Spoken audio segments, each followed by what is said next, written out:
الحمد لله رب العالمين والعاقبة للمتقين والصلاة والسلام على سيد الأنبياء والمرسلين وعلى آله وأصحابه الطيبين الطاهرين أما بعد فأعوذ بالله من الشيطان الرجيم بسم الله الرحمن الرحيم لقد كان لكم في رسول الله أسوة حسنة ورحمة الله وبركاته۔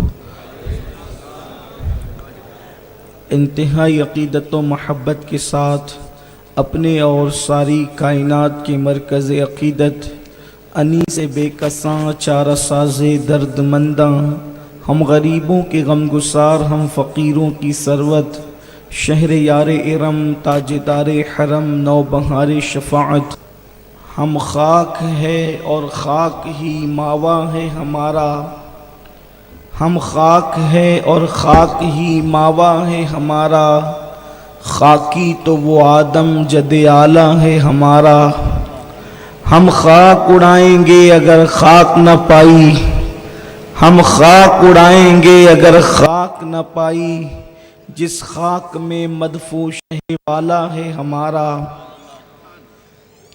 آج کی یہ محفل مہاپولی کی سرزمین پر سیرت النبی صلی اللہ علیہ وآلہ وسلم کے حوالے سے انعقاد پذیر ہے، اور ہمارے برادر عزیز جناب سروش بھائی صاحب نے مجھے بہت سارے عناوین کے حوالے سے پابند کیا ہے۔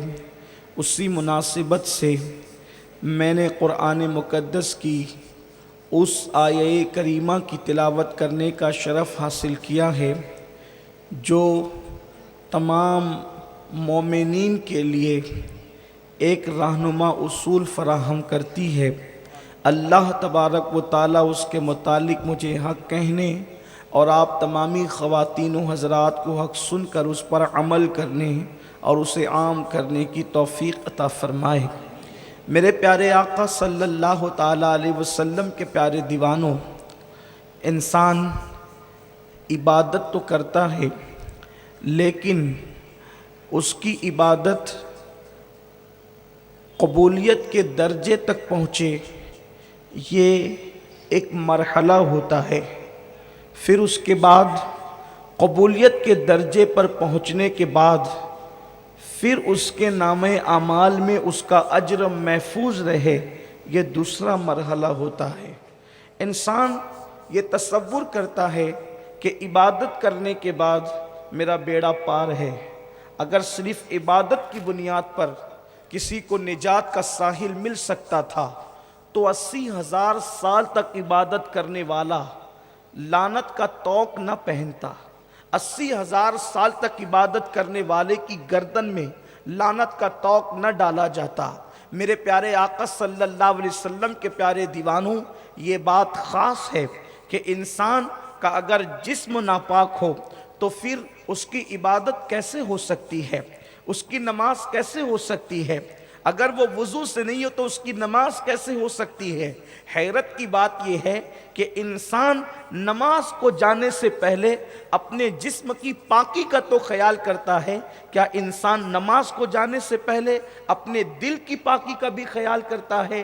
اگر انسان نماز کو جانے سے پہلے یا اللہ کی عبادت سے پہلے اپنے دل کی پاکی کا بھی خیال کرتا ہے تب کہیں جا کر اس کی عبادتیں قبولیت کے درجے کو پہنچتی ہے۔ میرے پیارے آقا صلی اللہ علیہ وسلم کے پیارے دیوانوں، آؤ میں آپ کو بتاؤں، اللہ اکبر۔ حضرت علامہ شرف الدین یحییٰ منیری رحمت اللہ تعالیٰ علیہ اپنے مکتوبات میں لکھتے ہیں کہ جس بندے کے دل میں ذرہ برابر بھی تکبر موجود ہوگا اس کی عبادت اس کو فائدہ نہیں پہنچا سکتی، اس کی عبادت قبولیت کے درجے تک نہیں پہنچ سکتی۔ ذرہ برابر، رائی کے دانے کے برابر بھی انسان کے دل کے اندر اگر تکبر موجود ہے تو اس کی عبادت قبول نہیں ہے، اس کی عبادت کا قبولیت کا درجہ نہیں مل سکتا۔ اللہ اکبر۔ اب یہ کیسے پتا چلے کہ کہ انسان کے دل میں تکبر ہے یا نہیں ہے، تو خود ہی ارشاد فرماتے ہیں اگر ایک انسان اپنے آپ کو سارے انسانوں سے حقیر سمجھتا ہے، ایک انسان سارے انسانوں کو اپنے سے بہتر سمجھتا ہے، لیکن ایک انسان کو اپنے سے حقیر سمجھتا ہے، یعنی ایک انسان کا تصور یہ ہے میں سب سے چھوٹا، سب سے حقیر، سب سے ذلیل، ساری دنیا کے انسانوں سے اپنے آپ کو حقیر سمجھا، لیکن ایک انسان سے اپنے آپ کو بہتر سمجھا۔ علامہ شرف الدین لکھتے ہیں ابھی بھی اس کے دل میں تکبر باقی ہے اور اللہ اس کی عبادت کو قبول نہیں فرمائے گا۔ میرے پیارے آقا صلی اللہ علیہ وسلم کے پیارے دیوانوں، اب ذرا دیکھیں، انسان یہ جو تصور کرتا ہے میری دعاؤں کی برکتیں مجھے نہیں ملتی، میری عبادتوں کی برکتیں مجھے نہیں ملتی، میرے آقا صلی اللہ علیہ وسلم کے دیوانوں، اس کی وجہ کیا ہے؟ ہمارے دلوں کے اندر جو غرور ہے، کسی کے دل میں نسب کا غرور، کسی کے دل میں علم کا غرور، کسی کے دل میں دولت کا غرور، کسی کے دل میں حسن کا غرور، کسی کے دل میں جوانی کا غرور، کسی کے دل میں اقتدار کا غرور۔ اچھی طرح یاد رکھو، تکبر انسان کو شیطان بنا دیتا ہے، سب کو شیطان نے ہلاک کیا ہے۔ شیطان سے پہلے کون سا شیطان تھا؟ شیطان سے پہلے کون سا شیطان تھا؟ جس نے شیطان کو شیطان بنایا تو سب کو شیطان بگاڑتا ہے، اور شیطان کو جس نے کفر تک پہنچایا اس کے بارے میں قرآن کہتا ہے ابا واستکبر وکان من الکافرین، وہ تکبر کیا اس نے اور وہ کافروں میں سے ہو گیا۔ دولت پہ غرور کرنے والا فرعون بنتا ہے، اللہ اکبر، اقتدار پہ غرور کرنے والا نمرود بنتا ہے، اپنے آپ پہ غرور کرنے والا، اپنے علم پہ غرور کرنے والا شیطان بنتا ہے۔ اللہ اکبر، میرے آقا صلی اللہ علیہ وسلم کے پیارے دیوانوں، جس نے اپنی تجارت پر غرور کیا، جس نے اپنی جوانی پہ غرور کیا، وہ بخت نصر بنتا ہے۔ اللہ اللہ، دیکھیں تو صحیح، مغروروں میں کوئی بھی خدا کا محبوب نظر نہیں آئے گا، مغروروں میں کوئی بھی خدا کا محبوب نظر نہیں آئے گا، اور جتنے محبوبین نظر آئیں گے ان میں غرور نظر نہیں آئے گا۔ پتا چلا محبوب خدا بننا ہے تو دل سے غرور نکال دو، اللہ تمہیں مقام محبوبیت عطا فرمائے۔ دولت کا غرور بھی اچھا نہیں، نسب کا غرور بھی اچھا نہیں، طاقت کا غرور بھی اچھا نہیں، جوانی کا غرور بھی اچھا نہیں۔ قربان جائیں، اللہ نے کتنی بلندی دی محبوب کو، ان سے زیادہ کوئی بلند ہو سکتا ہے؟ خدا کی عزت کی قسم، مصطفیٰ جان رحمت کی بلندی کو کوئی بیان نہیں کر سکتا۔ وہ اتنے بلند ہیں، ساری بلندیاں ان کے قدموں میں سجدہ ریز ہے۔ ماہپولی والوں، اگر مصطفیٰ جان رحمت کی بلندی کو سمجھنا ہے، پہلی بات تو سمجھ نہیں سکتے، لیکن اشارہ دیتا ہوں، دیکھو یہ دنیا ہے، اس کے اوپر آسمان ہے، اس کے اوپر دوسرا آسمان ہے، اس کے اوپر تیسرا آسمان ہے، اس کے اوپر چوتھا آسمان ہے، اس کے اوپر پانچواں آسمان ہے، اس کے اوپر چھٹا آسمان ہے، اس کے اوپر ساتواں آسمان ہے، اس کے اوپر سدرۃ المنتہا ہے، مقامات کی انتہا ہے۔ اب اس کے آگے کوئی مقام نہیں ہے، مقامات کی انتہا ہے۔ اس سدرۃ المنتہا پر ایک ذات موجود رہتی ہے جو اپنے تلووں سے سدرۃ المنتہا کو نوازتی ہے، اسے جبریل امین کہتے ہیں، اور وہ جبریل کے سر پہ جو تاج ہے، اس کے سر پہ تاج ہے، اس کے تاج پہ موتی ہے، وہ موتی مصطفیٰ جان رحمت کے تلووں کو سجدہ کرتے ہیں اور بتاتے ہیں کہ جبریل کے سر کے تاج کے موتی جس کے تلووں کو سجدہ کرے اس کی رفعت اور بلندی کا عالم کیا ہوگا۔ امام اہل سنت کہتے ہیں تاج روح القدس کے موتی جسے سجدہ کرے، تاج روح القدس کے، بلندی دیکھیں، بلندی دیکھیں، تاج روح القدس کے موتی جسے سجدہ کرے، رکھتی ہے کتنا وقار، اللہ اکبر۔ بلندی کا اندازہ کریں، جس کے ساتھ سفر کرنے میں جبریل کے پر تھکیں، جس کے ساتھ سفر کرنے میں جبریل کے پر تھکیں، وہ جبریل جو پلک کے جھپکتے زمین پر آتا ہے، لیکن جب مصطفیٰ جان رحمت کے ساتھ سفر کرتے ہیں وہی جبریل امین، تو اہل سنت کا امام اس کی عکاسی یوں کرتا ہے، تھکے تھے روح الامی کے بازو، کہاں وہ دامن کہاں وہ پہلو، رکاب چھوٹی امید ٹوٹی، نگاہ حسرت کے ولولے تھے۔ اس پر کوئی توجہ بھی کرے،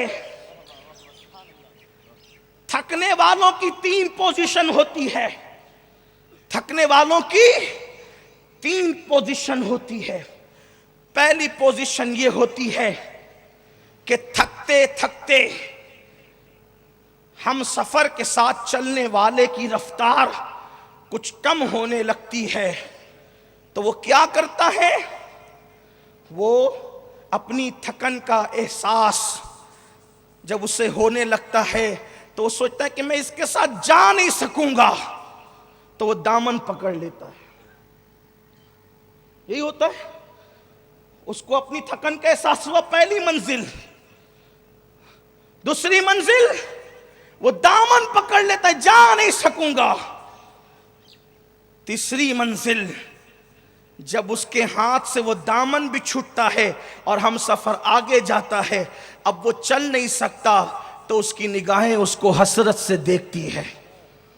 اہل سنت کے امام نے تھکن کی پہلی منزل بیان نہیں کی جبریل کے، تھکن کی آخری منزل بیان، ایک ہے تھکنا، ایک ہے تھک کے دامن پکڑنا، دوسرا ہے دامن چھوٹ جائے تو حسرت سے دیکھنا۔ میرا امام کہتا ہے تھکے تھے روح الامی کے بازو، کہاں وہ دامن کہاں وہ پہلو، رکاب چھوٹی امید ٹوٹی، نگاہ حسرت کے ولولے تھے۔ یہ شان ہے حضور علیہ السلام کی، اور اتنے قرب میں پہنچے، اتنے قرب میں کوئی نہیں پہنچ سکتا۔ ثم دنا فتدلى فكان قاب قوسين او ادنى، موسیٰ کہ رب اشرح لی صدری، اور قرآن ان کے بارے میں بن مانگے کہے الم نشرح لک صدرک، ان کے لیے قرآن کہے ورفعنا لک ذکرک، ان کے بارے میں قرآن کہے وَلَلْآخِرَةُ خَيْرٌ لَكَ مِنَ الْأُولَىٰ، ان کے بارے میں قرآن کہے، بلکہ ان کی شان رفعت یہ ہے، ان کی شان رفعت یہ ہے کہ اللہ اکبر، وہ سو جاتے ہیں تو قرآن آتا ہے، وہ چادر اوڑھ لیتے ہیں تو قرآن آتا ہے، وہ کنکری اٹھا کے پھینک دیتے ہیں تو قرآن کہتا ہے وَمَا رَمَيْتَ إِذْ رَمَيْتَ وَلَكِنَّ اللَّهَ رَمَىٰ، تو نے کنکری نہیں پھینکی، تیرے خدا نے پھینکی۔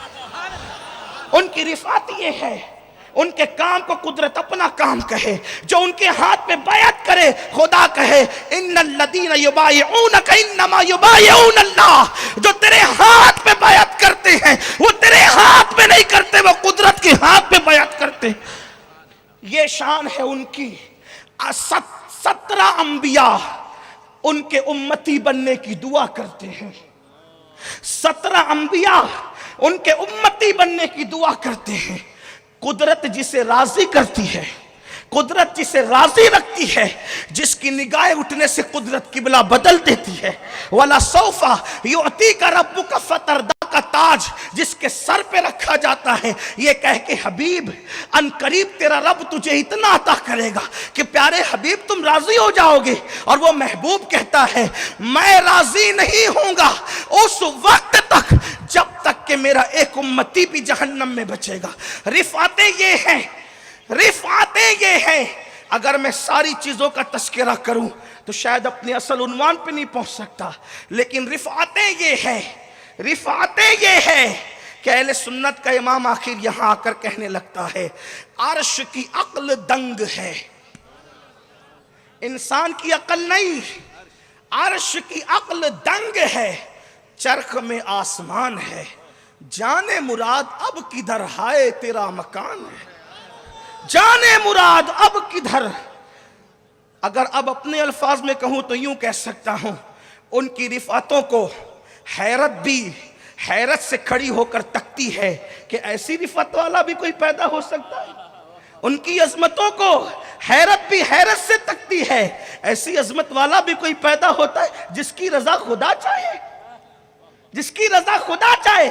لیکن قربان بلندیاں اتنی دی کہ ان کی ادائیں قانون بنے، ان کے زبان سے نکلا ہوا قانون بنے، وہ جو کرے وہ قانون، وہ جو کہہ دے قانون، کسی کے کرنے پہ چپ رہ جائے تو بھی قانون بن جاتا ہے۔ یہ ان کی شان ہے، بلندی ہے، مرتبے ہیں.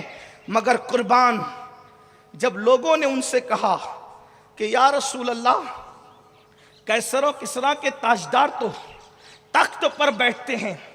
اب ذرا توجہ سنیں، عنوان وہ نہیں تھا جس کا ذکر ہوا، عنوان کی بات یہ ہے، لیکن وہ تو ہماری زندگی کا عنوان ہے جسے شان رسالت کہتے ہیں. ہاں یا رسول اللہ کیسر و کسریٰ کے تاجدار تخت پر بیٹھتے ہیں. ہاں آپ ہمارے سامنے ساتھ میں یوں ہی بیٹھ جاتے، ہمارے ساتھ مل کر بیٹھ جاتے. سنیوں میرے جوانوں غور سے سننا، کتنے بھی سر پٹک لو سجدے میں، جب تک دل میں تواضع نہیں ہے سجدے قبولیت کے قابل نہیں. جو میں سر بس سجدہ ہوا کبھی تو زمین سے آنے لگی صدا، تیرا دل تو ہے صنم آشنا تجھے کیا ملے گا نماز. جو تکبر کا بت بٹھا کر کے سجدہ کرتا ہے، ملنا کیا ہے تجھے نماز میں؟ نماز تو سراپا عاجزی اور نیاز کا نام ہے، عبادتیں تو نیاز کا نام ہے. اللہ کے رسول سے صحابہ کہتے ہیں یا رسول اللہ صلی اللہ علیہ وآلہ وسلم کیسر و کسریٰ کے تاجدار تو تخت پر بیٹھتے ہیں اور آپ ہمارے ساتھ یوں ہی بیٹھ جاتے ہیں. اگر آپ کہیں ہم آپ کو ایک چبوترا بنا دیتے ہیں، اس چبوترے پہ آپ بیٹھیں تاکہ آنے والا آپ کو دیکھ کر پہچان لے. مصطفیٰ جان رحمت نے فرمایا نہیں، میں امتیازی شان سے جینا نہیں چاہتا، میں امتیازی شان سے جینا نہیں چاہتا.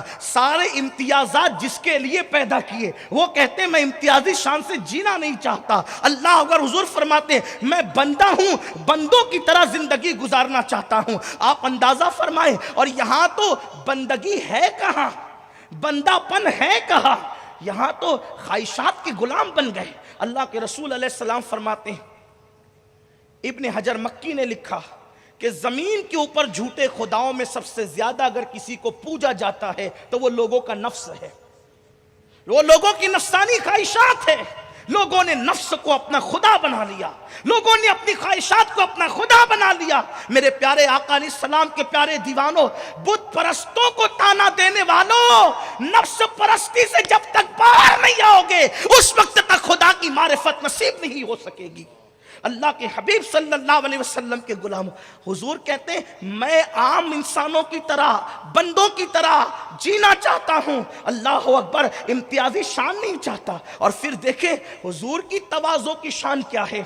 ایک شخص حضور کو دیکھتا ہے اور کانپنے لگتا ہے، اس پہ کپ کپی طاری ہوتی ہے. سرکار فرماتے مجھ سے نہ ڈرا کرو، میں کوئی بادشاہ تھوڑی ہوں، میں کوئی بادشاہ تھوڑی ہوں، میں کوئی جابر حکمراں تھوڑی ہوں، میں تو اس ماں کا بیٹا ہوں جو دھوپ میں گوشت کو سکھا کر کھایا کرتی تھی. اللہ کے حبیب صلی اللہ علیہ وسلم کی شان تواضع یہ تھی. جس دن اللہ کے حبیب علیہ السلام فاتح مکہ بن کر ہزاروں صحابہ کے ساتھ مکہ المکرمہ میں داخل ہوتے ہیں تو حضور علیہ السلام کی شان تواضع، اللہ اکبر، بلکہ تواضع حضور علیہ السلام کی پیشانی کو یوں چوم رہی تھی، تواضع مصطفیٰ جان رحمت کی پیشانی کو یوں چوم رہی تھی کہ حضور علیہ الصلوۃ والتسلیم جو ہے اپنے سر کو نیچا کیے ہوئے ہیں. جس سر پہ شفاعت کا تاج ہے، جس سر پہ ختم نبوت کا تاج ہے، جس سر پہ محبوبیت کا تاج ہے، اللہ اکبر، جس سر پہ مقام محمودیت کا تاج ہے، وہ سر جھکا ہوا ہے، اونٹ کے کجاوے سے لگ رہا ہے اور حضور علیہ السلام کی آنکھوں سے آنسو بہ رہے ہیں. اس شان سے اللہ کے حبیب علیہ السلام جو ہے کعبۃ اللہ شریف کے مطاف میں داخل ہوتے ہیں. حیرت کی بات تو یہ ہے یہاں ہمارے جوانوں کو اگر جینس اور ٹی شرٹ مل جائے اور قیمتی بائک مل جائے تو ایسا لگتا ہے جیسے وہ زمین پہ ہے ہی نہیں. کب تک غرور سے اکڑتے رہو گے؟ تمہاری گردن کب تک اکڑتی رہے گی؟ اکڑنے والے خدا کے محبوب نہیں بنتے. فاتح مکہ صاحب معراج اس شان سے مکے میں داخل ہو رہے ہیں کہ کجاوے سے پیشانی لگی ہوئی ہے، آنکھوں میں آنسو ہے. اور اس کے بعد جب اترتے ہیں تو اپنی چچا زاد بہن حضرت ابو طالب کی بیٹی حضرت ام ہانی کے مکان میں اترتے ہیں اور اترنے کے بعد اپنی بہن سے کہتے ہیں، چچا زاد بہن سے، کیا تمہارے گھر میں کھانے کے لیے کچھ ہے؟ تو ام ہانی کہتی ہے یا رسول اللہ میرے ماں باپ آپ پر قربان، میرے گھر میں چند دن کے سوکھے ٹکڑے رکھے ہوئے ہیں. اس وقت اللہ کے حبیب علیہ الصلوۃ والتسلیم فاتح مکہ لوگوں کے سامنے سوکھے ٹکڑوں کو چباتے ہیں. آپ غور کریں حضور علیہ السلام کی شان تواضع یہ اور قوم کا حال یہ. تھوڑی سی دولت آئی تو اپنے سامنے کسی کو کچھ سمجھتے ہی نہیں. اقتدار مل جائے تو اپنے سامنے کسی کو کچھ سمجھتے ہی نہیں۔ آج ہمارے جوانوں کو دیکھو، وہ جوان جن جوانوں کی جوانی قابل رشک تھی، وہ جوان جو کبھی فاتح اندلس تھے، وہ جوان جو کبھی فاتح بیت المقدس تھے، وہ جوان جو کبھی فاتح شام تھے، وہ جوان جنہوں نے کیسر و کسریٰ کی دولت کو کبھی پیروں تلے روندا تھا، آج ان کی محبوبیت، آج ان کا محبوب مشغلہ بن گیا ہے۔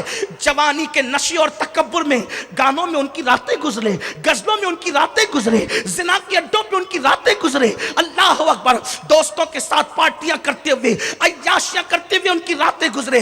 سن لو، جوانی گزرنے کے لیے آتی ہے، سن لو، جوانی رخصت ہونے کے لیے آتی ہے۔ اگر تم نے جوانی کے نشے میں، غرور میں اللہ کے غضب کو چیلنج کیا، اللہ کے غضب کو دعوت دی، میرا اللہ غیرت والا ہے، اللہ اکبر، اس نے ہزاروں جوانوں کی جوانیوں کو چھین کر کے خاک میں ملا دیا ہے۔ وہ دینا جانتا ہے تو لینا بھی جانتا ہے۔ اپنی راتوں کو جوانی کے نشے اور غرور میں زنا اور شراب کے اڈے اور گناہوں کے اڈوں پہ گزارنے والوں، سن لو، ایک وقت وہ ضرور آئے گا جب جوانی کا نشہ ڈھلے گا، جوانی کی دوپہر کے بعد بڑھاپے کی شام ہوگی، اور اس کے بعد پھر تمہیں کبھی جوانی کی صبح دیکھنا نصیب نہ ہوگی۔ اس وقت تو جوانی پر رو گے، کاش اپنی جوانی کو ہم نے عبادت میں گزارا ہوتا، کاش اپنی جوانی کو تواضع میں گزارا ہوتا، کاش اپنی جوانی کو سنت رسول پہ عمل کرنے میں گزارا ہوتا۔ مجھے بڑی پیاری سی بات یاد آتی ہے، ایک صوفی بزرگ لکھتے ہیں، ایک شخص کی بڑھاپے میں کمر جھک گئی، جب اس کی کمر جھکی، وہ بیچارہ جھکی ہوئی کمر سے کھڑا تھا، ایک جوان کو مستی سوجی، وہ آیا اور بوڑھے بابا سے کہتا ہے، بابا کیا ڈھونڈ رہے ہو؟ وہ بوڑھا چڑچڑا بوڑھا نہیں تھا، وہ جاہل اور رجٹ نہیں تھا، بڑا حکمت والا تھا وہ بوڑھا۔ جب جوان نے اس کو چھیڑا نا، بابا کیا ڈھونڈ رہے ہو؟ بڑی سنجیدگی سے کہا، بیٹا گمشدہ جوانی تلاش کر رہا ہوں۔ جب میں تیری طرح جوان تھا تو میں بھی آوارگی کی راہ پر تھا، آج میں اس جوانی کو ڈھونڈتا ہوں، آواز دیتا ہوں۔ ہائے ہائے، پارکوں کی راتوں میں میوزک کے سائے میں جوانی کی راتیں گزارنے والوں، ایک وقت تم پہ وہ ضرور آئے گا جب تمہاری کمر، تمہارے گھٹنے جواب دے چکے ہوں گے، تمہارے نرم نرم گدے تمہارے لیے کانٹوں سے زیادہ سخت ترین بن چکے ہوں گے، تمہاری بیوی بھی تمہارا ساتھ چھوڑ چکی ہوگی، طبیعت کے اعتبار سے تمہارے پوتا پوتی تمہارے ساتھ تو ہوں گے، لیکن قلبی اور ذہنی طور پہ وہ تمہارے ساتھ نہیں ہوں گے۔ اس وقت تو کائنات میں تم سب کے ساتھ رہ کر بھی اپنے آپ کو اکیلا تصور کرو گے، اس لیے کہ جو قدرت کے غضب کو چیلنج کرتے ہیں، قدرت انہیں اکیلا کر دیتی ہے، اور جو قدرت کے نام پہ جان دیتے ہیں، تنہائی میں بھی انجمن آرائیاں ہوتی ہے۔ اچھی طرح یاد رکھنا، اس وقت چہرے پہ چادر ڈال کر سسکیاں لیتے ہوئے کہو گے، کاش تو مجھے جلدی موت دے دے تو تیرا احسان ہو۔ اس وقت تو موت بھی نہیں آئے گی، اس لیے کہ جو جوانی میں آوارگی اور عیاشیاں اور غرور کر کے خدا کے غضب کو چیلنج کرتے ہیں، قدرت انہیں ذلت سے پہلے موت نہیں دیتی۔ اس سے پہلے کہ تم وہ دن دیکھو یا وہ شخص وہ دن دیکھے جو جرائم کر رہا ہے، کتنا غرور کرو گے؟ غرور کے نشے میں ایک دوسرے کو پہ ہاتھ اٹھاتے ہو، ایک دوسرے کو حقیر سمجھتے ہو، ایک دوسرے کو گالیاں دیتے ہو، پڑوسیوں کا حق تلف کرتے ہو، کسی کا مال لے کر کے ہڑپ کرتے ہو۔ سنو، میرے امام اہل سنت سیدی اعلیٰ حضرت فرماتے ہیں، کسی مسلمان کو بے وقوف بھی مت کہنا، کسی مسلمان کو بے وقوف کہنا بھی حرام ہے۔ لوگوں نے پوچھا، امام یہ بے وقوف اتنا چھوٹا سا لفظ اور آپ کہتے ہیں حرام ہے، بے وقوف کہنا حرام ہے؟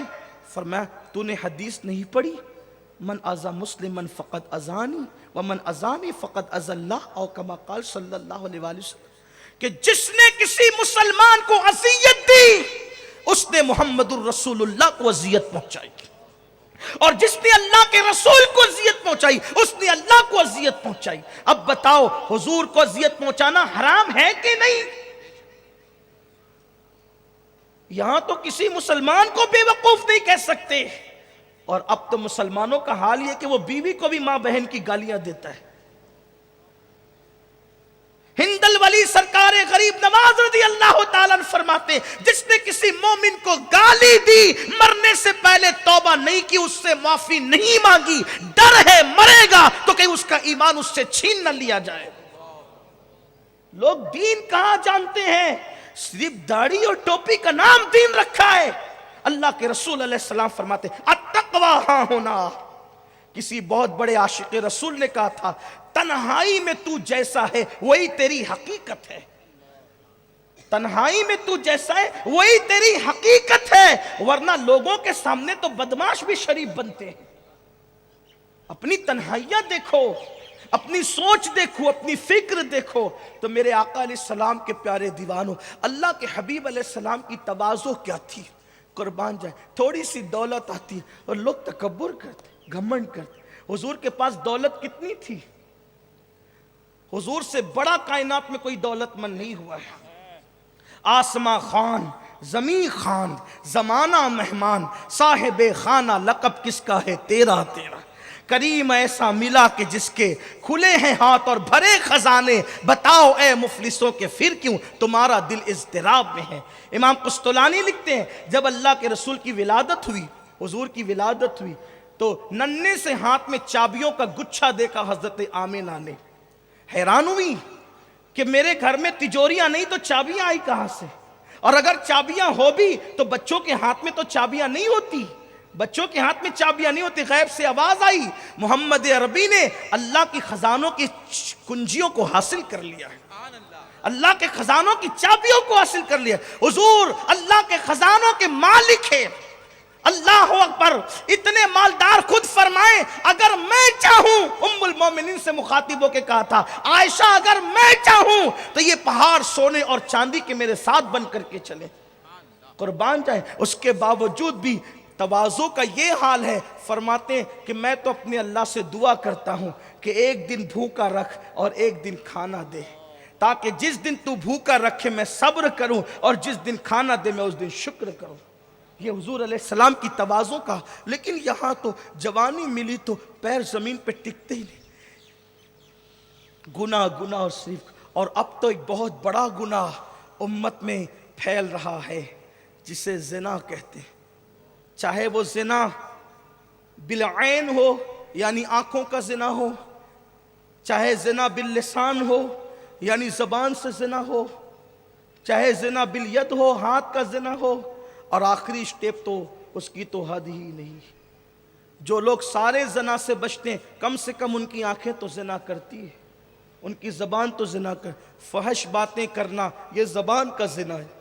لوگ کہتے ہیں مولانا دعا قبول نہیں ہوتی، میں کہتا ہوں جو زبان زانی ہو جائے اس کو دعا کرنے کا حق ہی کیا بچتا ہے، اور اس کی دعا کیسے قبول ہو؟ ہم اپنی زبان سے کیا نہیں کہتے۔ ام المومنین حضرت عائشہ صدیقہ کہتی ہے اللہ کے رسول علیہ السلام کنواری پردہ نشینوں سے بڑھ کر حیا کرتے تھے، ہم نے حضور کی زبان سے کبھی فحش بات نہیں سنی، اور آج فحش ہی فحش ہے، عریانیت ہی عریانیت ہے۔ آؤ میرے بھائیو، زندگی کا ہر سیکنڈ آخری سیکنڈ، زندگی کا ہر منٹ آخری منٹ، زندگی کی لذت لے لو۔ ہر لقمہ زندگی کا آخری لقمہ ہے، ہر صبح زندگی کی آخری صبح، ہر شام زندگی کی آخری شام ہے، ہر رات زندگی کی آخری رات۔ اس پہ یقین اور ایمان بھی ہے کہ سب آخری آخری ہے، پھر بھی عیاشیاں ہی ہے، پھر بھی گناہ ہی ہے، پھر بھی آوارگی ہے۔ ایک مرتبہ ایک جوان امام غزالی کے استاد کے سامنے سینہ تان کر تکبر سے چل رہا تھا۔ آج کل بھی لڑکوں میں عادت ہو گئی، چھوٹی چھوٹی ٹی شرٹ پہن لیتے ہیں جس سے ان کے بازو نظر آئیں، آدھے نظر آئیں، فیٹ اور بڑے بازو۔ جم کرنا برا نہیں، میں تو جہاں جاتا ہوں جوانوں سے کہتا ہوں جم کرو، طاقتور بنو، قوت والے بنو، اس لیے کہ ہمارے نبی سے زیادہ طاقت والا کون تھا؟ 60 سال میں لوگ لکڑیاں ٹیک کر چلتے ہیں، میرے نبی نے 60 سال کی عمر میں جنگیں لڑی ہے اور سب سے آگے کھڑے ہو کے لڑی ہے۔ حنین میں جب سب کے قدم اکھڑ گئے تھے تو اللہ کے رسول علیہ السلام جو ہے وہ میدان میں تھے اور کہتے تھے میں جھوٹا نبی نہیں ہوں اور میں عبد المطلب کا بیٹا ہوں، یہ کہتے ہوئے حضور آگے بڑھ رہے تھے، اور حضور علیہ السلام نے تو تلوار نہیں اٹھائی، یہ تو شان رحمت للعالمین ہی تھی۔ خدا کی عزت کی قسم کنکریاں اٹھا کے پھینکی تو ہزاروں کا مجمع پلٹ گیا، یہ ان کی طاقت تھی، ان کی قوت تھی۔ تو قوت والا رہنا، طاقت والا رہنا یہ بھی مسلمان کے لیے ضروری ہے، لیکن شو کے لیے تو نہیں نا، لڑکیوں کو اپنے طرف مائل کرنے کے لیے تو نہیں نا۔ یاد رکھنا اللہ کے حبیب صلی اللہ علیہ وآلہ وسلم ارشاد فرماتے ہیں کہ معراج کی شب میں نے جب جہنم میں جھانکا تو دیکھا کہ کچھ مرد اور عورتیں ایسی تھی جن کی چمڑیاں آگ کی کینچی سے کاٹی جا رہی تھی۔ میں نے پوچھا یہ کون ہے؟ تو کہنے لگے جبریل آقا یہ وہ لوگ ہیں، یہ لڑکے وہ ہیں جو بن سنور کر اس لیے نکلتے تھے کہ لڑکیاں ان کو دیکھ کر ان کے فتنے میں مبتلا ہوں، اور لڑکیاں بن سنور کر اس لیے نکلتی تھی کہ لڑکے ان کو دیکھ کر ان کے فتنے میں مبتلا ہو۔ حسن نمائش کے لیے نہیں ہے۔ آج کل یہ ہو گیا نا کہ وہ بازو بتاتے ہیں، ڈنڈ بتاتے ہیں، موٹا جسم بتاتے ہیں۔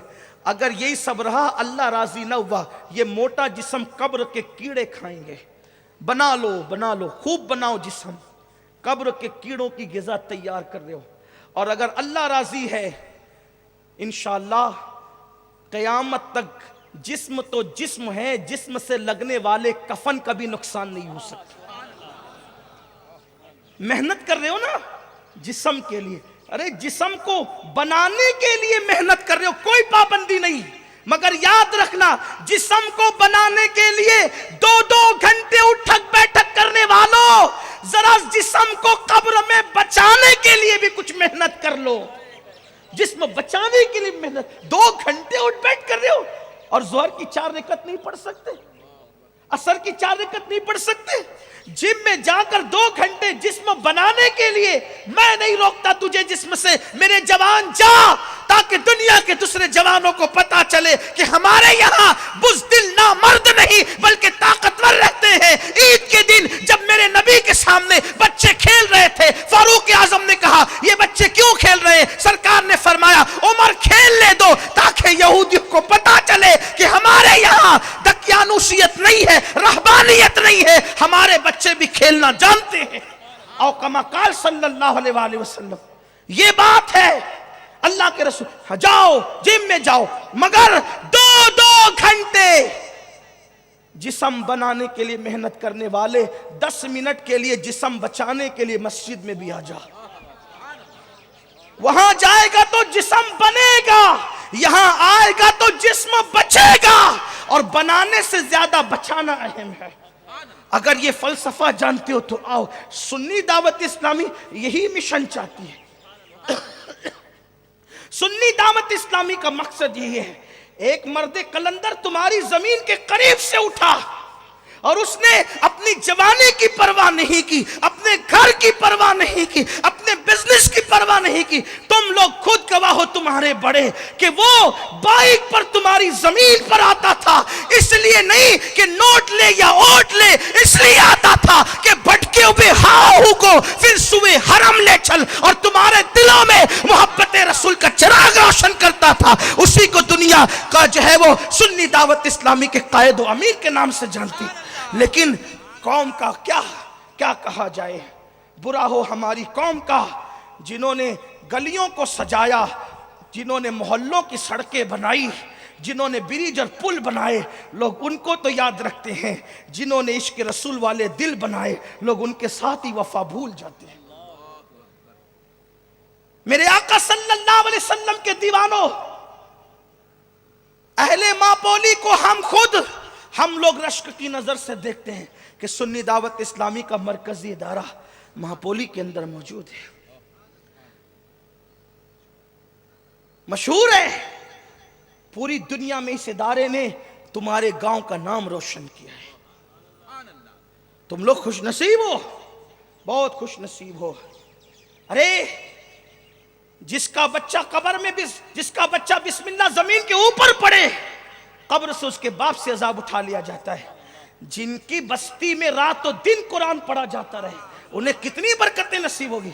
ماپولی والوں محسوس کر سکتے ہو تو کر لو، جامعہ حرا سے پہلے کیا تھے اور اب اللہ نے تمہیں کیا بنا دیا، اس کو تم محسوس کر سکتے۔ تمہاری زمین خدا نے بڑھا دی، تمہاری زمین کی قیمتیں بڑھا دی، اس میں ہمارا کوئی کمال نہیں، یہ قرآن کی تلاوت کی برکت ہے، اس لیے کہ تلاوت قرآن جہاں ہوگی اللہ اسے برکتیں ہی برکتیں عطا فرمائے گا۔ لیکن الحمدللہ، اور میں اس کو بھی جانتا ہوں کہ مہاپولی والے بڑے مہان لوگ ہیں، اسی لیے تو قدرت نے ان کے علاقے میں اتنا بڑا ادارہ قائم کروایا، ورنہ زمین کی کوئی کمی تھوڑی تھی۔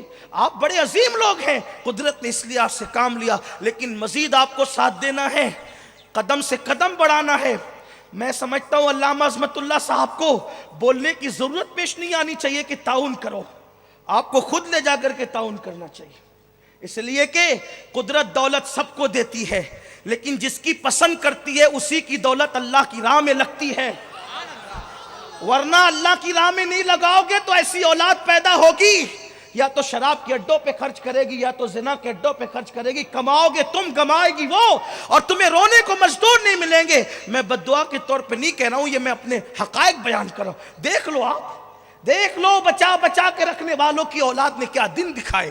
میں یہ نہیں کہتا بچا کے رکھو، رکھو بالکل رکھو، لیکن اللہ نے جو تمہیں دیا ہے اللہ کی راہ میں نکالو، دین کے حصے کا دین کو دے دو، مذہب کے حصے کا مذہب کو دے دو، مسلک کے حصے کا مسلک کو دے دو، حقداروں تک ان کا حق پہنچا دو۔ مصطفیٰ جان رحمت نے تو یہاں تک فرمایا مزدوروں کا پسینہ سوکھنے سے پہلے مزدوری ان کے ہاتھ میں دے دو۔ جو مذہب مزدور کا حق رکھنے کی اجازت نہیں دیتا، وہ مذہب کا رکھنے کی اجازت کیسے دے سکتا ہے؟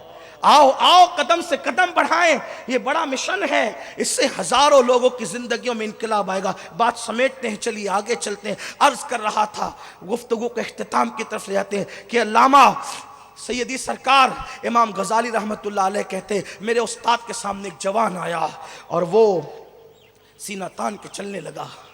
استاد نے کہا او سینہ تان کے مت چل، اللہ کو اکڑ کے چلنا پسند نہیں ہے۔ اب جوان تو کچھ ایسے ہوتے وہ واز ان کے دل پہ اثر ہی نہیں کرتا، وہ سن کے ہنستے ہیں، ایسا لگتا ہے جیسے بیچارے مزہ لینے کے لیے آئے، وہ ہنستے، انہیں ہنسی آتی، سب چیز پہ ہنسی آتی، لیکن وہ اپنے آپ کو دیڑ ہوشیار نہ سمجھیں۔ قدرت جن کے دلوں پہ مہر لگا دیتی ہے ان کے دلوں پہ واز اثر نہیں کرتا۔ ہاں، ورنہ عذاب کی آیتیں سن کے فاروق اعظم ایک مہینے تک بیمار رہتے تھے۔ ہاں، لیکن آج تو جو کہہ دیجئے بھئی کہیے، سننے کے لیے سب آئیں گے، عمل کے لیے کون آتا ہے الا ماشاءاللہ۔ ویسے میری سنی قوم سے میں نا امید نہیں ہوں، نہیں اقبال اپنی، نہیں مایوس اقبال اپنی کشت ویراں سے، ذرا نم ہو تو یہ مٹی بڑی زرخیز ہے ساقی۔ ہاں، میری سنی قوم بڑی زرخیز قوم ہے الحمدللہ، اس لیے کہ اس کشت کو سینچا ہے غوث پاک نے، غریب نواز نے، صابر کلیر نے، داتا علی حجوری نے، محبوب الہی نے، بختیار کاکی نے، اور 14ویں صدی میں امام اہل سنت امام احمد رضا محدث بریلوی نے۔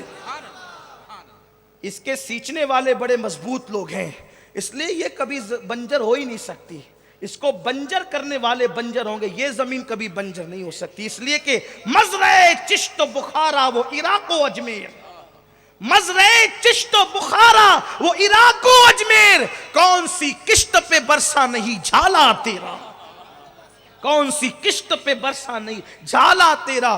تو امام غزالی کے استاد نے کہا او ککڑ کے مت چل، اللہ کو پسند نہیں ہے۔ اس نے پلٹ کے کہا آپ مجھے نہیں پہچانتے میں کون ہوں، آپ مجھے نہیں پہچانتے میں کون ہوں۔ استاد امام غزالی کے استاد تھے وہ، انہوں نے کہا بیٹے اچھی طرح پہچانتا ہوں تو کون ہے؟ کہا کون ہوں میں؟ فرمایا تیری ابتدا ناپاک قطرہ ہے اور تیری انتہا قبر کی سڑی ہوئی مٹی ہے، تجھے اچھی طرح پہچان۔ اب جس کی پیدائش ناپاک قطرے سے ہو اور جس کا خمیر سڑی ہوئی مٹی بن جانا ہے مرنے کے بعد، اسے تکبر کا حق کیا ہے؟ مت تکبر کرو، عاجزی سے جیو، اپنے آپ کو سب سے کمتر سمجھو۔ کہیں جاؤ کوئی کرسی نہ دے، اللہ تیرا شکر ہے کرسی نہیں ملی، زمین پہ تو بٹھایا، میں تو زمین پہ بیٹھنے کے قابل نہیں تھا، میں تو زمین پہ بیٹھنے کا بھی زمین پہ تو اگر کوئی زمین پہ بھی نہ بٹھائے نا، کھڑے رکھے تو کہ اللہ تیرا شکر ہے تو نے کھڑے رہنے کی جگہ تو دی، میں تو بھگا دینے کے قابل۔ بزرگوں کی سوچ یہ تھی، کسی نے کہا سرکار، ایک بزرگ سے کہا، بلکہ ایک بزرگ جا رہے تھے، کسی نے راکھ پھینکی سر پہ، راکھ پھینکی سر پہ، تو انہوں نے کہا الحمدللہ. مریدوں نے کہا سرکار یہ راکھ آئی تو الحمدللہ کیوں؟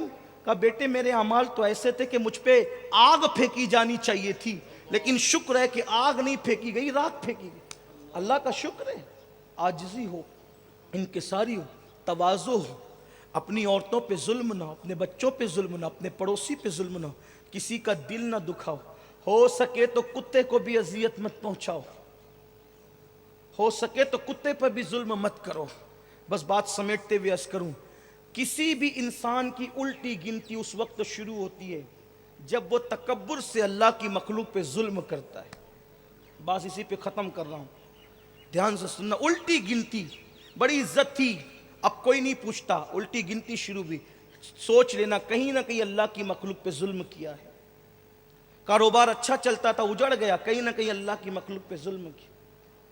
ہماری جماعت کے بہت بڑے بزرگ ہیں خواجہ دکن سیدی سرکار خواجہ بندہ نواز گیسو دراز رحمت اللہ علیہ.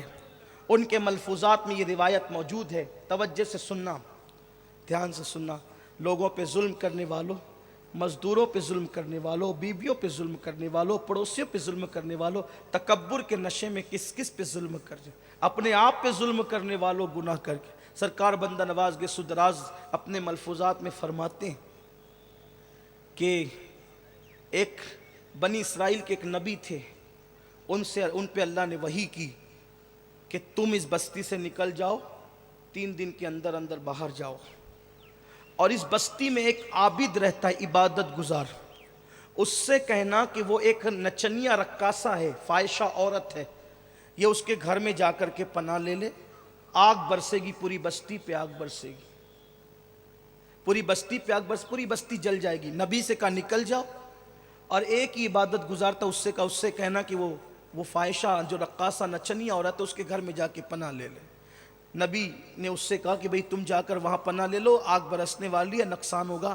اس نے کہا میں وہاں جاؤں؟ کہا بھئی تو جا، ابھی بعد میں دیکھیں گے. وہ چلا گیا، مصلی کندھے پہ ڈال کے گیا. کہا بہن مجھے گھر میں لے لو. کہا حضرت میں آپ کو جانتی ہوں، آپ بڑے نیک متقی پرہیزگار ہیں، یہاں تو ایک آتا ہے دوسرا جاتا ہے، آپ یہاں رہیں گے؟ کہا وہ تیرا معاملہ تو جان، میں ایک کونے میں بیٹھ جاؤں گا، پردہ کر لوں گا. پردہ کر لیا، مصلی بچھا لیا. نبی بستی چھوڑ کر چلے گئے. آگ برسی، آگ سب جلا دیا، سب جل گئے، عبادت خانے جل گئے، درخت جل گئے، مکانات جل گئے، کچھ نہ بچا، سب جل گیا. جب آگ ٹھنڈی ہوئی نبی تشریف لائے، وہ شخص باہر نکلا. اس نبی سے اس شخص نے پوچھا سب جل گیا؟ ہاں جل گیا، اللہ کا عذاب آ گیا. کہا میں بچا، یہ رقاصہ بچی اور آپ بچے؟ میں تو بچا، سمجھ لے کہ اللہ کے کرم سے عبادت کرتا تھا، آپ اللہ کے نبی تھے. یہ رقاصہ، اور وہ بھی اس کے گھر میں آیا تو بچا، اپنے گھر میں رہتا تو میں بھی جلا دیا جاتا. آپ پوچھیں اللہ سے معاملہ کیا ہے؟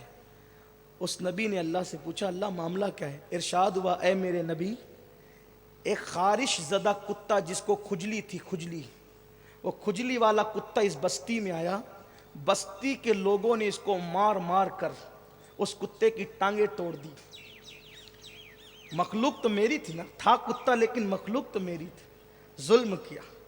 اور اس رقاصہ نے جب اس کتے کو دیکھا، نچنیا فاحشہ نے سوچا ہے کتا مگر ہے تو میرے اللہ کی مخلوق، اس کی مرہم پٹی کی اس نے. تو جس نے میری مخلوق پر، کتے پہ ظلم کیا، پھر ہم نے فیصلہ کیا کہ اس پر آگ برسا کے اس کو جلا دیں گے.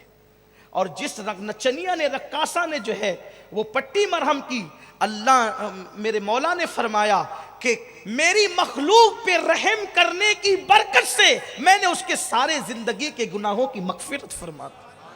سوچو اگر کتے پہ ظلم ہو تو بستی قدرت جلا دیتی ہے. اب بتاؤ جو انسانوں پہ ظلم کرے ان کا انجام کیا ہوگا، ان کی کیفیت کیا ہوگی؟ اس لیے بڑے سے بڑا نقصان اٹھا لینا مگر کسی کا دل مت دکھانا. اللہ کے نزدیک مومن کے دل کو خوش کرنے سے بڑی کوئی نیکی نہیں، اور مومن کا دل دکھانے سے بڑا گناہ کوئی نہیں. ہمارے بزرگوں نے روزے توڑ دیے مگر دل نہیں توڑے. حضرت امام حسن بصری رضی اللہ تعالیٰ جو سلسلے چشتیہ کے، قادریہ کے، سروردیہ کے سارے سلسلوں کے جو امام ہے، مولا علی کے ڈائریکٹ مرید و خلیفہ ہے، ایک مرتبہ تشریف لے جا رہے ہیں، دیکھا کہ ایک بیچتی پانی بیچنے والا پانی بیچ رہا ہے، لیکن اس کا پانی کوئی خریدتا نہیں۔ امام حسن بصری کو دیکھ کر، ان کے مریدوں کو دیکھ کے وہ کہتا ہے، اے اللہ جو میرا پانی خریدے تو اس پہ رحم فرما۔ امام حسن بصری نے پیسے دیے، پانی خریدا، پینے لگے، کیونکہ وہ یہ کہہ رہا تھا اللہ جو میرا پانی خریدے اس پہ رحم فرما، کیونکہ صبح سے میرا پانی کسی نے خریدا نہیں ہے، میں اپنے بچوں کے لیے کیا لے کر کے جاؤں گا۔ حسن بصری نے لیا پانی، لیا، بیٹھ کے پینے لگے۔ مریدوں نے کہا چائے سے زیادہ تو پیالیاں ہی گرم ہوتی ہے ہر دور میں۔ مریدوں نے کہا کہ سرکار آپ کا روزے آپ کو یاد نہیں؟ فرمایا یاد ہے بیٹے، یاد ہے، اچھی طرح یاد ہے، میں روزے سے ہوں۔ کہا پھر پانی کیوں پیا؟ اس لیے کہ آپ کا روزے، آپ کو پانی نہیں پینا چاہیے تھا، روزہ ٹوٹ جائے گا۔ فرماتے ہیں جانتا ہوں، اچھی طرح جانتا ہوں روزہ ٹوٹ جائے گا، ارے نفل روزہ ہے، آج ٹوٹا کل اس کی قضا کر لوں گا، لیکن اس مسلمان کا دل ٹوٹتا تو میں اس کی قضا کب کرتا۔ روزہ توڑ دیا، دل نہیں توڑا۔ یاد رکھو یہ اسلام ہے، یہ اسلام کی تعلیمات ہے۔ یہاں تو نہ کسی کے دل کا خیال، نہ کسی کے دل ٹوٹنے کا خیال، بس اپنی دھن ہے، اپنا نشہ ہے، اپنا نشہ ہے، اپنا نشہ ہے۔ آؤ نکلو، ورنہ اعمال بھی اکارت ہو جاتے ہیں تکبر سے۔ ابن حجر مکی رحمۃ اللہ علیہ لکھتے ہیں حضرت عیسیٰ علیہ السلام کے ساتھ ایک قافلہ جا رہا تھا، عیسیٰ پیغمبر کے ساتھ علیہ السلام قافلہ جا، پیچھے پیچھے عیسیٰ علیہ السلام کے حواری چل رہے تھے، حواری لوگ چل رہے تھے۔ ایک پاپی گنہگار مجرم بندہ دور سے دیکھا اللہ کے نبی کو، بہت خوبصورت تھے عیسیٰ علیہ السلام، اور جوانی پورے شباب پر تھی۔ اللہ کے پیغمبر عیسیٰ علیہ السلام کو دیکھا، دیکھنے کے بعد سوچا کاش کہ میں پاپی نہیں ہوتا، شرابی نہیں ہوتا، مجرم نہیں ہوتا، گندا نہیں ہوتا، چور نہیں ہوتا، تو میں بھی اللہ کے نبی کے ساتھ چلتا۔ پھر سوچا یار کتنا بھی پاپی ہے چلو چھوڑو، لیکن ایک دو قدم تو نبی کے ساتھ چل لوں، ایک دو قدم تو نبی کے ساتھ چل تو لوں۔ جیسی قدم بڑھایا، عیسیٰ علیہ السلام کے ایک حواری نے دیکھا، ہم جیسے اپنے نبی کے ساتھیوں کو صحابی کہتے ہیں نا، وہ لوگ حواری کہتے ہیں۔ حواری نے دیکھا، دیکھنے کے بعد سوچا ارے یہ پاپی نبی کے ساتھ چلنے کی اس کی اوقات کیا ہے، نبی کے ساتھ چلنے کے حقدار تو ہم نیک لوگ ہیں۔ اس کے دل میں خیال آ گیا۔ ابن حجر لکھتے ہیں یہ خیال آنا تھا اس پاپی کو کیا حق ہے نبی کے ساتھ چلنے کا، نبی کے ساتھ چلنے کا حق تو ہم نیک لوگوں کا ہے۔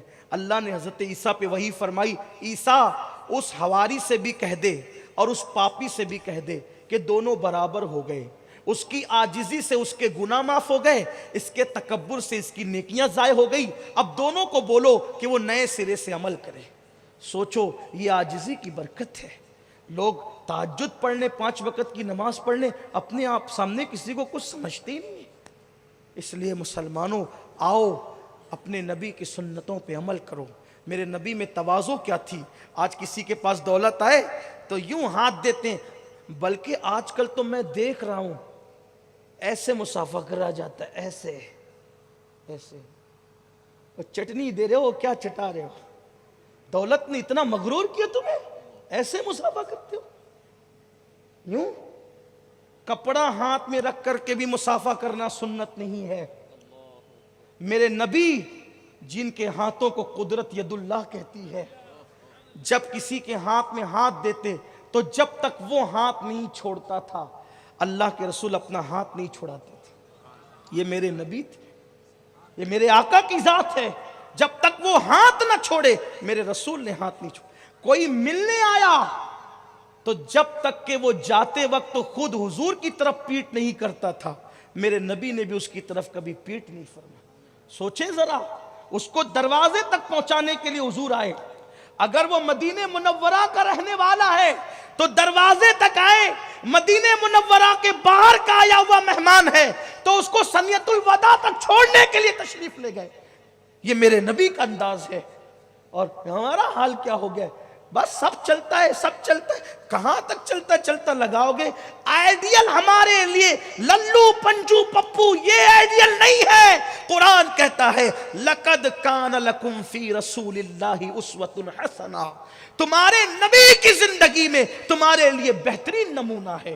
آؤ جس نے دشمنوں کے بھی دل جیتے ہیں اپنی معصوم اداؤں سے، اس نبی کی سیرت کی طرف آئیں اس کی طرف جس نے دشمنوں کو اپنا کیا، آؤ اس کی طرف جس نے غیروں کو اپنا کیا، آؤ اس کی طرف جس نے گالیاں سن کر دعائیں دی، آؤ اس کی طرف جس نے پتھر کھا کر دعائیں دی، آؤ اس کی طرف جس کو زخمی کیا گیا پھر بھی انہوں نے دعائیں دی، آؤ اس کی طرف جس کو ستایا گیا دعائیں دی۔ اللہ اکبر، کعبے کے اندر عبادت کرنے کو دل چاہتا ہے، کعبے کے اندر عبادت کرنے کو دل چاہتا ہے۔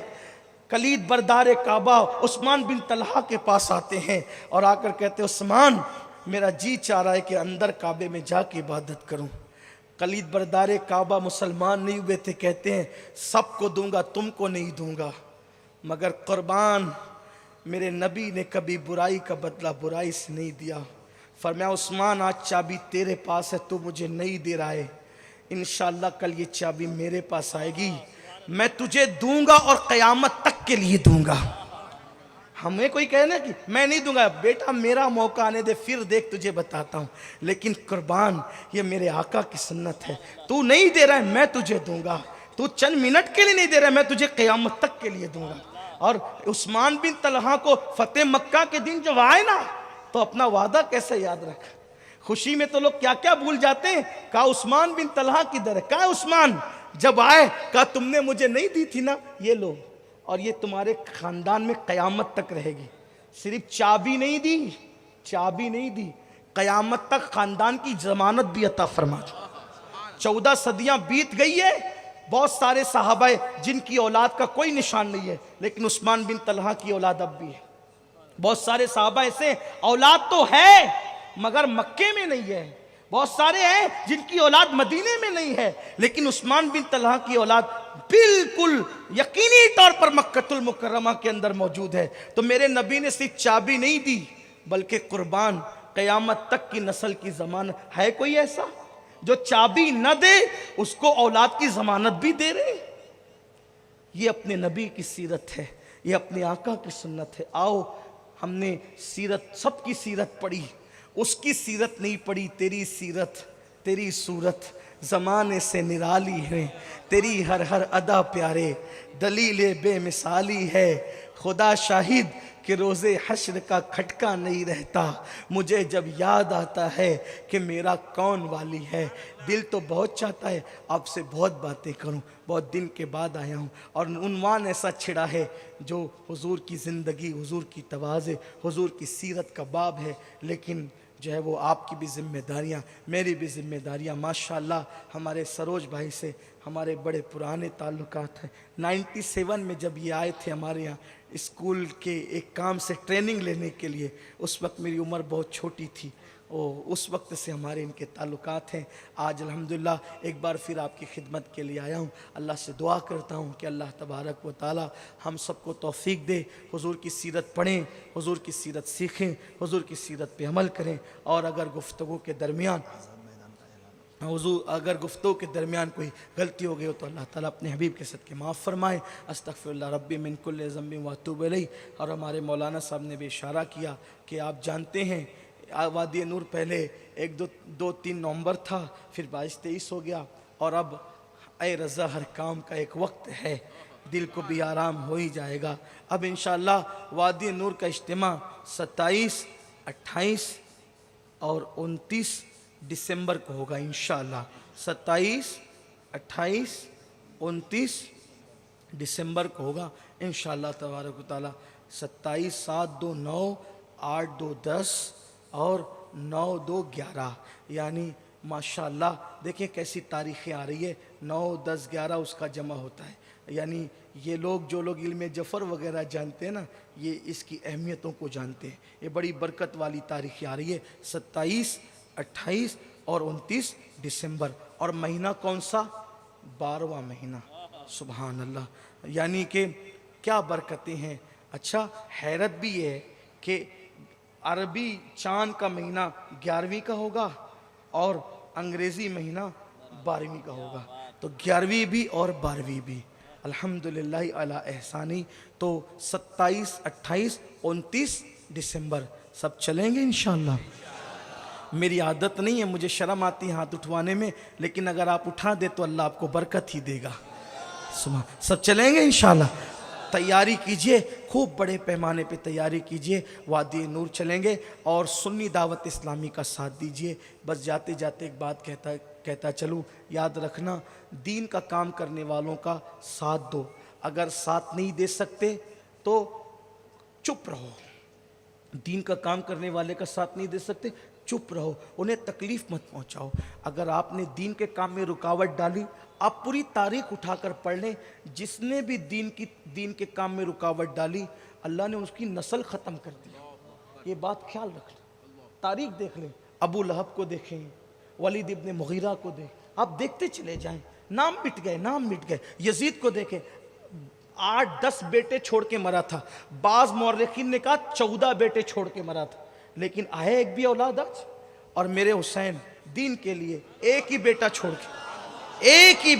کے گئے، اور وہ بھی بیمار، ایک بیٹا وہ بھی بیمار، ہر وقت خطرے میں، اور مار ڈالنے کی بڑی کوشش کی، ایک چھوڑ کے گئے حسین۔